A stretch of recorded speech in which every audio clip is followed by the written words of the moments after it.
privilege to introduce our esteemed Chief Guest, Mrs. Meena, the Inspector of Police Department, who will share her thoughts on the significance of Independence Day and the values it represents.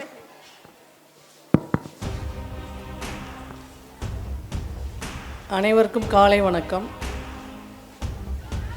இன்றைய தினம் இந்திய திருநாட்டின் 77வது சுதந்திர தினத்தை கொண்டாடி கொண்டிருக்கின்றோம். உங்களெல்லாம் பார்க்குறதுல ரொம்ப சந்தோஷமாக இருக்குது. நான் நிறைய தடவை உங்கள் ஸ்கூலுக்கு வந்திருக்கேன். புதுசாக எதுவும் சொல்ல போகிறது இதில் அதை தான் திரும்ப சொல்ல போகிறேன். எதுக்காக ஒவ்வொரு நாளையும் நம்ம திரும்ப கொண்டாடிட்டுருக்கோம்னா, நேற்று பார்த்தோம் நம்ம வேறு வேலை பார்த்துட்ருப்போம்.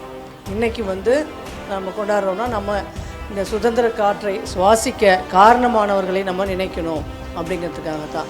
மகாத்மா காந்தி, நேருஜி, சர்தார் வல்லபாய் படேல், பகத்சிங், நம்ம சைடு எடுத்துக்கிட்டால் பாரதியார், வஉசி, பாரதிதாசன், அந்த மாதிரி நிறைய பேர் இருக்காங்க. திருப்பூர் குமரன், சொல்லிகிட்டே போயிட்டே இருக்கலாம். ஃபுல் டே ஆயிரும் நம்ம லிஸ்ட்டை சொல்கிறதுக்கு. இவ்வளோ பேர் எல்லாருமே சேர்ந்து அவங்க பண்ண உயிர் தியாகங்கள், ரத்தம் சேர்ந்து நமக்கு கஷ்டப்படுத்திட்டு நமக்கு வாங்கி கொடுத்துருக்காங்க இந்த சுதந்திரத்தை. இப்போ ஒரு சின்ன டிஃப்ரென்ஸ் உங்களுக்கு குழந்தைங்களுக்கு தெரியுமா இல்லையான்னு தெரியல. குடியரசு தினத்துக்கும் சுதந்திர தினத்துக்கும் ஆல்ரெடி சொல்லியிருக்கேன்னு நினைக்கிறேன். நிறைய ஸ்கூல் போகிறதுனால இங்கே சொன்னா ஞாபகம் இல்லை. சுதந்திர தினம் 1947 ஆகஸ்ட் 15 இன்றைக்கி நடக்குது இல்லையா. அதுக்கப்புறம் குடியரசு தினம்னு 1950 ஜனவரி 26 வாங்குகிறாங்க. அது எதுக்காக அப்படின்னா, ரெண்டுக்குள்ள டிஃப்ரென்ஸ் என்னென்னா, முதல்ல மவுண்ட் பேட்டன் பிரபு இருக்கா இல்லையா, படிச்சிருப்பீங்க நீங்கள் ஹிஸ்ட்ரியில். அவர்கிட்டேருந்து நம்ம சுதந்திரத்தை வாங்குகிறோம். அப்போ என்ன பண்ணுறாங்கன்னா, எப்படி வாங்குறது, அது இப்போ ஒருத்தட்டேருந்து நம்ம ஒரு பொருள் கடையில் வாங்கினா பைசா கொடுத்து வாங்கணும். எப்படி சுதந்திரத்தை அவர்கிட்டேருந்து வாங்குறதுன்னு எல்லாம் டிஸ்கஸ் பண்ணிவிட்டு, காஞ்சி மடம் அதுலேருந்து போய் செங்கோல், இப்போ கூட பார்லிமெண்ட்டுக்கு செங்கோல் கொடுத்தாங்களே, அந்த இதை வச்சு தான் என்ன பண்ணுறாங்கன்னா, ஒரு செங்கோல் கொடுத்து மவுண்ட் பேட்டன் பிரபுட்டேருந்து நேருஜி வாங்குறார். அப்போ பிரதமரார், ஃபஸ்ட்டு பிரதமர் நம்ம நேருஜி, நேரு மாமா இருக்கார் இல்லையா, அவர் அப்படி அதுதான் சுதந்திரம் வாங்கினது. 1950 என்ன பண்ணுறாங்கன்னா, நம்மளோட இந்திய அரசியல் சாசனம் அது உருவாக்குறாங்க. அதனால் ரெண்டுக்குள்ள டிஃப்ரென்ஸ் என்னென்னா, சுதந்திரம் வாங்குறது நம்ம இந்திய அரசியல் சாசனம், அப்போ தான் குடியரசுத் தலைவர்லாம் கொண்டு வராங்க. இப்போ இன்றைக்கி பார்த்திங்கன்னா, கொடி ஏற்றுறது கீழே இருக்கும், கொடி கீழேருந்து மேலே ஏற்றணும். ஆகஸ்ட் 15க்கு ஜனவரி 26 பார்த்திங்கன்னா கொடி மேலே இருக்கும், மேலே கட்டி இருக்கும். அப்படியே நம்ம கீழேருந்து மேலே போச்சுலேயே, அது மாதிரி இல்லாமல் மேலே கொடி இருக்கும், அதை ஏற்றுவாங்க. இன்றைக்கி டெல்லியில் பார்த்திங்கன்னா பிரதமரும், சென்னை மட்டும் இல்லை, அந்தந்த ஸ்டேட் ஹெட் குவார்ட்டரில் அந்தந்த சிஎம் ஏற்றுவாங்க, முதல்வர் ஏற்றுவாங்க. அதே குடியரசு தினம் இருக்கு இல்லையா, அதுக்கு டெல்லியில் குடியரசுத் தலைவர் ஏற்றுவார், நம்ம பிரசிடெண்ட் ஏற்றுவாங்க, ஸ்டேட் லெவலில் அங்கே உள்ள கவர்னர் ஏற்றுவாங்க. 3 டிஃப்ரென்ஸ். கொடி கீழேருந்து மேலே ஏறுறது, அங்கேயே இருக்கிறது, அது ஒன்று. அடுத்தது சுதந்திரம் வாங்கினது, இந்திய அரசியல் சாசனம் உருவானது. இது நான் கிளாஸ் எடுக்கிறதுன்னு இல்லை, இதை நம்ம தெரிஞ்சுக்கணும், நிறைய பேருக்கு தெரியாமல் இருக்கும். அடுத்தது 3வது டிஃப்ரென்ஸு, குடியரசுத் தலைவர் ஏற்றுறாங்களா, பிரதமர் ஏற்றுறாங்களா, ஸ்டேட் லெவலில் சிஎம் ஏற்றுறாங்களா, இல்லை கவர்னர் ஏற்றுறாங்களா, இது 3 டிஃப்ரென்ஸ் தான். இதை தெரிஞ்சுக்கோங்க. நம்ம பெரியவங்களாம் சொல்லுவாங்க, சும்மா கிடைக்கல சுதந்திரம், சும்மா கிடைச்சிச்சு இல்லை.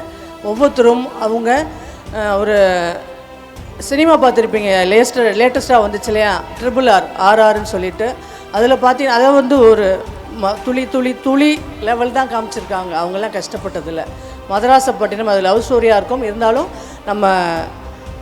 நம்ம மூதாதையர்கள் எவ்வளோ கஷ்டப்பட்டு சுதந்திரம் வாங்கினாங்க அப்படிங்கிறதுக்குரிய எடுத்துக்காட்டு தான் சின்ன சின்ன மூவி. அப்போ உள்ளது பார்த்திங்கன்னா, சிவாஜி படம் வீரபாண்டிய கட்டபொம்மன், அது பார்த்துருப்பீங்க சரியா. அந்த மாதிரி மூவிங்கெலாம் பார்க்குறப்ப நமக்கு டைரெக்டாக நம்ம அப்போ என்ன நடந்துச்சுன்னு புக்கில் படிக்கிறத விட நேராக பார்க்குற மாதிரி இருக்கும்.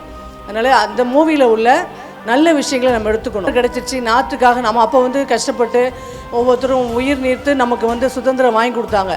இப்போ நம்ம என்ன பண்ணணும் சரியா. இப்போ நீங்கள் அந்த நாட்டுப்பற்று எப்படி வரணும். நேற்று ஒரு ஸ்கூலுக்கு போனப்போ சொன்னேன், நம்ம போயிட்டுருக்கோம் ஒரு இடத்துல, ஒரு டேப்பில் தண்ணி லீக் ஆகிட்டுருக்கு, அது ஆஃப் பண்ண என்னது, அது கூட சின்ன ஒரு நாட்டுப்பற்று தான் சரியா. நம்ம வீட்டில் குப்பையெல்லாம் எரிக்காமல் தனியாக மக்கும் குப்பை மக்காத குப்பை தனியாக வச்சோம்னா அது என்ன, அது லேண்டு பொல்யூஷன் ஆகாமல் இருக்கு இல்லையா, அது கூட ஒரு நாட்டுப்பற்று. மரம் வளர்க்குறோம் இல்லையா, அப்துல் கலாமோட கனவு இருக்கு இல்லையா, அதில் ஒரு கனவு நிறைய மரங்கள் வளர்க்கணும்னு சொல்லிட்டு. அது மாதிரி மரம் வளர்த்தோம்னா நமக்கு ஏர் பொல்யூஷன் இல்லாமல் இருக்கும், நம்ம சுவாசிக்கிற காற்று நல்லாயிருக்கும். அது ஒரு நாட்டுப்பற்று. நம்ம எல்லா வகையிலையும் வந்து தொழில் வளர்ச்சி எல்லா வளர்ச்சியும் அடைந்தாலும் இன்னும் நிறைய வகையில் நம்ம இன்னும் நல்ல வளர வேண்டிய நிலையில் இருக்கோம். இந்தியா பார்த்திங்கன்னா இந்த டைம்லேயும் வந்து சந்திராயனில் ஏவுகணை விடுறது பார்த்திங்கன்னா உலகமே நம்மளை வியத்து பார்க்குற அளவுக்கு இருக்குது. திரும்ப இந்த வளர்ச்சி எங்கே இருக்குன்னா உங்கள் கையில் இருக்குது. எப்படி நீங்கள் என்ன பண்ணணுன்னா வேறு ஒன்றும் இல்லை, உங்கள் அம்மா, உங்கள் தாய், தந்தை, உங்கள் ஆசிரியர் இவங்க என்ன சொல்கிறாங்களோ அதை நீங்கள் கேட்டு நடந்தால் போதும். இது யாருடைய வார்த்தைன்னா நான் சொல்லலை, ஐயா அப்துல் கலாம் அவங்க சொன்னது. அவங்க ஸ்டோரியை படித்து பார்த்தீங்கன்னா தெரியும். வேறு யாரும் இல்லை, இந்த 3 பேரும் சொல்கிறது கேட்ட எந்த ஒரு குழந்தைங்க வளருதோ அந்த குழந்தைகள் நல்ல நிலைமையில் இருப்பாங்க, நல்ல வாழ்க்கையை அடைவாங்க அப்படின்னு சொல்லிட்டு சொல்கிறாங்க. அந்த மாதிரி வந்து வீட்டில் உங்கள் பேரண்ட்ஸ் சொல்கிறத கேளுங்க, டீச்சர்ஸ் சொல்கிறத கேளுங்க. அப்புறம் நான் மொபைல் கவுன்சிலிங் வரப்பெல்லாம் அந்த நம்பர்ஸ்லாம் சொல்லியிருக்கேன் இல்லையா, இப்போ பேரண்ட்ஸ் நிறைய பேர் வந்திருக்கீங்க, அதனால் இந்த நம்பர்ஸ் மட்டும் இன்றைக்கி சொல்லிடுறேன். ஏதாவது அர்ஜென்ட்னா நீங்கள் ஃபோன் பண்ண வேண்டியது 100க்கு ஃபோன் பண்ணுங்கள். ஏதாவது எங்கேயாவது தீ பிடிச்சி எரிஞ்சிச்சுன்னா 101க்கு ஃபோன் பண்ணுங்கள். உமன்ஸுக்கு ஏதாவது ப்ராப்ளம்னா 1091 1091 ஃப்ரீ கால் தான், அதுக்கு ஃபோன் பண்ணுங்கள். நம்ம குழந்தைங்க எங்கேயாவது மிஸ் ஆகி நின்னாங்க, அந்த குழந்தைய போய் நம்ம கொண்டு போய் சேர்க்க முடியாது, நம்ம யாருக்காவது ஃபோன் பண்ணி அவங்க அழைச்சிட்டு போனால் போதும், நம்மளால் போக முடியாதுன்ற சூழ்நிலையில் 1098 100 101 1091 1098 லேட்டஸ்ட்டாக உள்ளது 1930. இது என்னென்னா எதுக்காக சொல்லணும்னா டெக்னாலஜி வளர வளர கிரிமினல் என்ன பண்ணுறான், அவனும் மைண்டை வளர்த்துட்ருக்கான். நம்ம பேங்க்கில் போட்டிருக்க அக்கௌண்ட்டில் பார்த்தீங்கன்னா நம்ம இப்போல்லாம் நிறைய பேர்கிட்ட என்ன கேட்பாங்க, எனக்கே கூட கால் வந்துருக்கு, நான் இன்ஸ்பெக்டர் அவனுக்கு தெரியாது, ரேண்டமாக ஏதாவது ஒரு நம்பர் அடிக்க வேண்டியது, அடிச்சுட்டு என்ன பண்ணுவாங்க, உங்களோட ஏடிஎம் கார்டு நம்பர் கொடுங்க, நான் பேங்க்லேருந்து பேசுகிறேன், உங்களுக்கு ஆதார் கார்டு லிங்க் பண்ணணும், பேன் கார்டு லிங்க் பண்ணணும், டக்குன்னு என்ன ஆகும், நம்ம கேட்குறது பேங்க்னு நினச்சிட்டு நம்ம சொல்லிவிடுவோம். அந்த டைமில் நம்மளுடைய அமௌண்ட் என்ன ஆகும்னா அவனுடைய அக்கௌண்ட்டுக்கு டிரான்சாக்ஷன் ஆகிடும். அதை தடுக்கிறதுக்கு 24 ஹவர்ஸ்க்குள்ளே 1930 இந்த நம்பருக்கு அடிச்சிங்கன்னா, இது சைபர் கிரைம் நம்பரு, இந்த நம்பருக்கு நீங்கள் அடிச்சிங்கன்னா அந்த அமௌண்ட்டு டிரான்சாக்ஷன் ஆகாமல் பிளாக் ஆகிடும். இது நீங்கள் தெரிஞ்சுக்கோங்க. பேரண்ட்ஸ்லாம் நிறையா இருக்கீங்கனால சொல்கிறேன். நீங்கள் வந்திருந்தீங்கன்னா உங்கள் மற்றவங்களுக்கு சொல்லுங்கள். சுதந்திரங்கிறது வந்து நமக்கு மட்டும் இல்லை, நம்ம நல்லா இருக்கணும், நம்மளை சுற்றி இருக்கவங்களும் நல்லா இருக்கணும். குழந்தைங்க உங்களுடைய ஹெல்த்தை மெயின்டைன் பண்ணுங்கள், அப்போ தான் நல்லா படிக்க முடியும். நீங்கள் கண்டமணிக்கு வந்து வீட்டில் போயிட்டு அந்த ஜங்க் ஃபுட் அந்த மாதிரிலாம் சாப்பிட்டிங்கன்னா ஹெல்த்து நல்லா இருக்காது, அப்போ எக்ஸாம் எழுத முடியாது, படிக்க முடியாது. இது வந்து உங்களை நீங்கள் வச்சுக்கிறது, நல்லா வச்சுக்கிறது. இந்த இனிய சுதந்திர தினத்தில் அனைவரும் நலமுடன் வளமுடன் இருக்க வேண்டும்.